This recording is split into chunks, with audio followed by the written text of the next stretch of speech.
This is the human brain.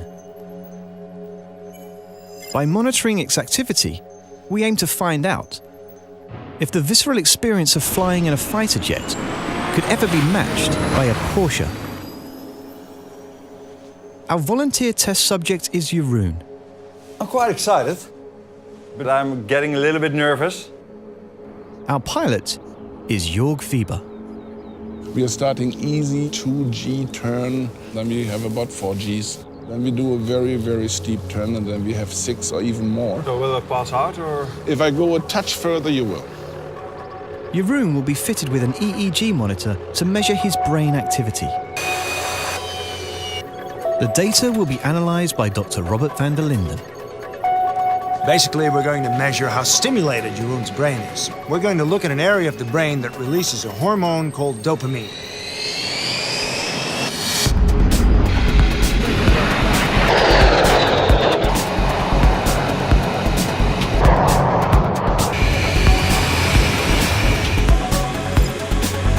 That was a little 2.5G pushing.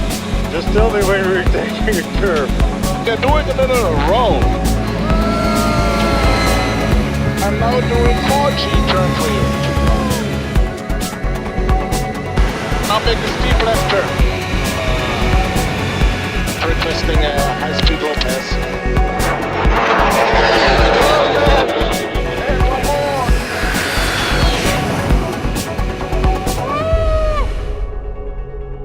more. Now, for the first time, we see lots of activity in the visual and prefrontal cortex. We see the nucleus accumbens light up due to the release of a huge amount of dopamine. It was really, I can hardly describe. You should try it yourself. Now that we know the effects of the fighter jet on the brain, it's time to find out. Can driving a Porsche compare?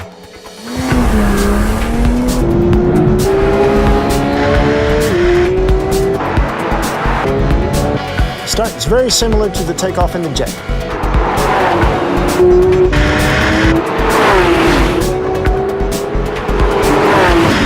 What do you think about the G-force? Right.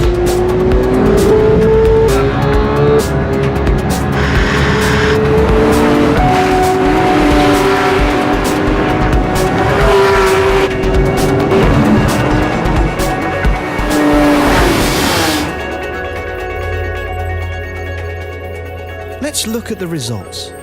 This is Jeroen's brain activity in the Porsche, and here is his brain activity collected in the fighter jet. As we can see, the dopamine levels are higher in the jet.